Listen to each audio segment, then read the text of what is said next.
안녕하세요. 김유갑의 경제부동산입니다. 더 좋은 방송을 하도록 구독, 좋아요, 댓글 알림 부탁드립니다. 10억 아파트가 2억, 중개수마다 집주인 막 던진다. 집값이 큰 폭으로 떨어지자 중개수마다 다주택자와 영끌, 법인 매물들이 헐값에 쌓이고 있습니다. 경기 침체나 경기 위기가 오면 상황은 더욱 악화될 것이며 3기 신도시 물량과 더해져서 대폭락이 올 수도 있습니다. 폭락한 아파트라고 해서 아무 것이나 잡아서는 안 되며 집값 차별화의 수혜주로 접근해야 하며 바닥장에는 갈아타기나 추가 매입을 해야 합니다. 그렇다면 집값이 언제까지 얼마나 떨어질까요? 유료 상담은 010-2616-6276 제가 직접 베스트타이밍과 입지를 추천해드립니다. 지금 바로 전화 주십시오. 10억 아파트가 2억, 중개수마다 집주인 막 던진다. 여기 보시면 자, 이 아파트들 지금 폭탄에 쌓여 있어요. 언제 뻥 하고 터질지 모르겠습니다. 상황별 집값 하락폭과 상승 기간, 지금 현재 이제 금리 올해 인하를 할 겁니다. 그리고 이제 경제 회복으로 예상을 하고 있어요, 현재는. 그런데 이게 늦어질 수 있죠. 이제 경제 회복이 늦어지면 경제 침체가 되는 거고, 그러면서 이제 더 나빠지면 경제 위기가 터지는 거예요. 확률은 각각 다르지만 자, 어떤 상황이냐에 따라서 달라져요, 완전히. 먼저 이제 정상적 코스로 금리 인하나 경기 회복으로 갔을 때, 지금 올해 대략 이제 보시면 24년 정도, 23년 정도부터 이렇게 올라가는 걸로 돼 있죠. 이미 작년에 집값이 좀 올랐잖아요. 하락이 35%, 금매도 45%까지 떨어졌었어요. 자, 금리 인하 24년 초에 이제 본격적으로 또 올라갈 것 같고, 자, 지역별로 차등적으로 갑니다. 다 뛰는 게 아니에요. 자, 물가가 안정되면 이제 금리가 정체되면서 인하가 되겠죠. 당연히 집값이 올라가는 수순. 그런데 이제 이것만 있는 게 아니에요. 경우의 수가 경제 회복, 이제 하락 40%, 금매 50%, 점점 이제 경제가 회복되려면 조금 지나야 하잖아요. 이건 시간이 더 걸립니다.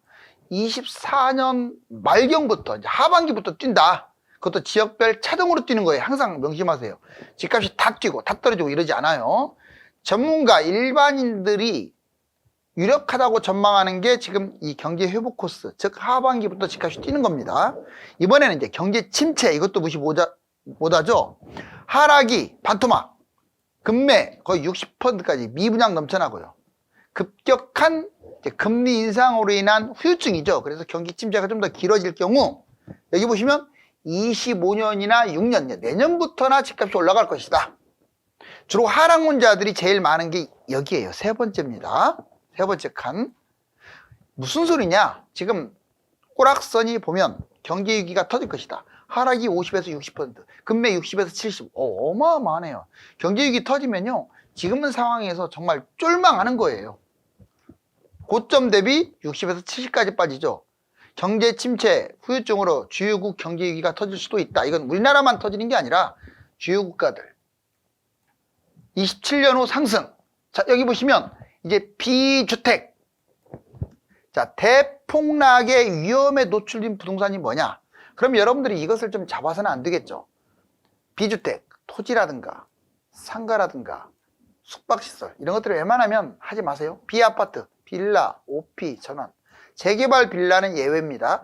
자, 고분양 아파트, 분양가가 높은 것들은 마이너스 프리미엄 지금 1억씩 떨어진 곳들 많습니다. 좋지 않은 분양, 아무리 분양이라 할지라도 분양가가 높거나 위치가 안 좋은 곳들 또는 별로인 분양은 받지 마세요. 나홀로 아파트, 수도권의 외곽에 있는 것들, 수도권 외곽 조심해야 돼요. 지금 신도시가 넘쳐나기 때문에 수도권 외곽은 피해를 볼 수가 있어요. 지방에 비싼 것들도 위험합니다.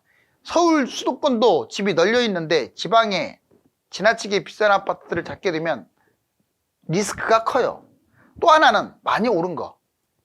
쟤는 별로 안 떨어졌어. 고점 대비. 이런 것들은 조심하셔야 하고. 그건 대폭 나갈 수도 있어요. 자, 여기가 도쿄입니다. 도쿄가 이만하면 점점 여기, 자, 동경부는 되게 크죠.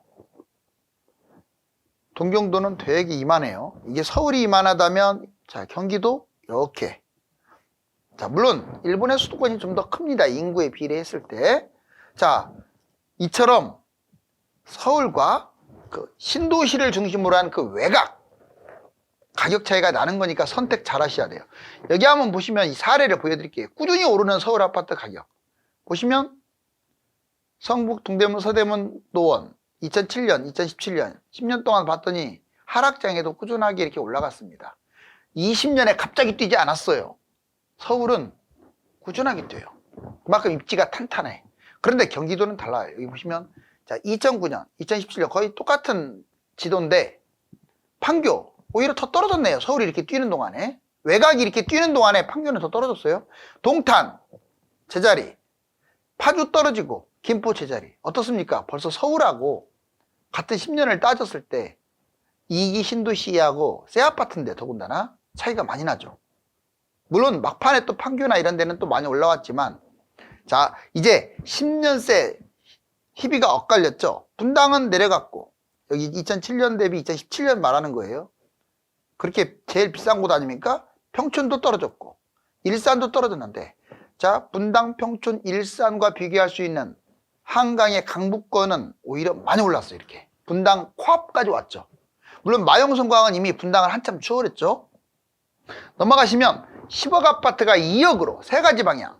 자 사이클 하락, 경제 위기, 일본 닮은 꼴. 지금 파월발 자산시장 태풍 분야, 파월이 지금 금리를 내릴 듯 하면서도 계속 내리지 않겠다라고 끈적끈적하게 움직이고 있습니다. 자, 정말로 미국 금리 인상으로 인한 후유증이 커져버리면 집값 50% 폭락할 수도 있다고 하죠. 자, 사이클 하락 10년간 강남 10억짜리가 무려 35억까지 뛰었고 서울 4억짜리가 12억대로 뛰었으니 자, 3배 이상 뛰었잖아요.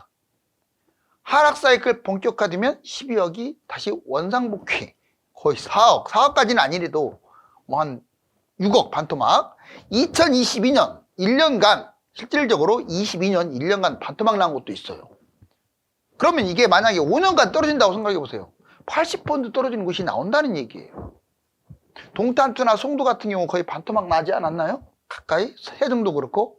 그러다가 지금 회복했는데 만약 이게 또 2차 하락이 오면서 한 4, 5년간 떨어져 버리면 80%. 경제위기 97년 IMF 때 70% 하락 3.5억이 1억 됐어요. 2008년 미국발 금융위기 70% 폭락 10억이 3.5억이 됐어요. 2024년 이후에 만약에 또 한 번 위기가 터져버리면 70% 20억짜리 강남 아파트가 7억까지 떨어진다 이거죠. 자, 일본 닮은 꼴이 될 수도 있습니다. 사이클상 하락도 될 수 있고 경제위기 일본 닮은 꼴. 일본 닮은 꼴에서 나머지는 다 닮았어요. 근데 하나만 딱 뭐 경제 성장률입니다. 경제가 붕괴돼 버리면 일본 따라가요. 그런 일이 있어서는 안 되겠죠. 핵심 지표 집값 거품, 인구 감소, 공급 과잉 다 똑같죠. 일본처럼. 경제 침체가 닮아가면 끝장납니다. 우리나라가 내세울 건 일본에 비해서 내세울 건 경제예요. 성장률하고 무역이죠. 집값 차별화. 일본은 잃어버린 30년. 우리나라는 30년이 아닐지라도 아무튼 장기간 하락할 수도 있습니다. 그러면서도 집값이 차별화돼요. 자, 이제 1, 2, 3기 신도시 경제위기와 미분양. 이거 재밌습니다. 보시면 250만 호 알파 분양을 하는데 괜찮을까 뉴스에서 나오고 있네요. 자, 1기 신도시 때 재밌는 게 1기 신도시 때 미분양 났었어요. 아세요? 왜? 그때 경제위기가 같이 터졌거든요. 보시면 1991년 이후에 30% 미분양, 집값 폭락. 이때 꼭 경제위기라는 단어는 안 쓰지만 일본발 위기였죠. 플라자 합의, 일본발 위기 쭉 떨어지니까 우리나라도 어느 정도 따라간 거예요. 또 한 번 더 97년 IMF 이때도 같이 이어진 거죠. 사실상 1기 신도시 미분양하고 경제위기가 합해져 버리니까 이런 일이 벌어졌어요. 1기 신도시 택지주거 입주. 기존 집이 안 팔려갖고 헐값에 계속 매도해요. 항상 기존 집이 안 팔려서 이게 같이 떨어지는 거예요. 1기 신도시 택지주거가 대략 많지는 않아요. 30곳 정도 돼요. 경기 인천 10년간 폭락을 했어요. 서울은 안 그랬습니다. 경기 인천 10년간. 자, 이번에 2기 보여드릴게요. 2기 신도시 택지주거 70%가 미분양 났었어요. 오죽하면 2기 신도시에서 왕이 어디예요? 자, 2기 신도시에서 왕이라고 할 수 있는 위례도 미분양 났어요. 미사도 미분양 났어요. 동탄 같은 데는 미분양 늘렸었고요. 자, 집값 폭락 영향. 2기 신도시 택지지구. 기존 집 안 팔려서 헐값에 역시 매도했고. 2기 신도시 택지지구. 여기 이제 50여 곳이나 돼요. 아까보다 많죠. 신도시만 있는 게 아니라 택지지구가 있어서 그래요. 경기 인천은 10년 동안 안 뛰었어요. 자, 2010년부터 20년까지 안 뛰었어요. 제 말 틀렸나요? 물론 입지 좋은 곳은 조금 먼저 움직였죠. 분당 같은 곳, 과천 같은 곳 이런 데는. 너무 닮은 꼴 아닙니까? 그럼 이번에 한번 보자고요. 3기 신도시가 이제 분양을 합니다. 3기 신도시 택지지구 10년간 분양을 할 거예요. 꾸준하게. 공급 폭탄이 계속 지속되죠. 이제 여기 1기, 2기 합친 다음에 3기니까 더 무서운 거예요. 1에서 5년 대세 하락장. 만약 하락장이 와버리면 2기와 똑같은 짤 나요.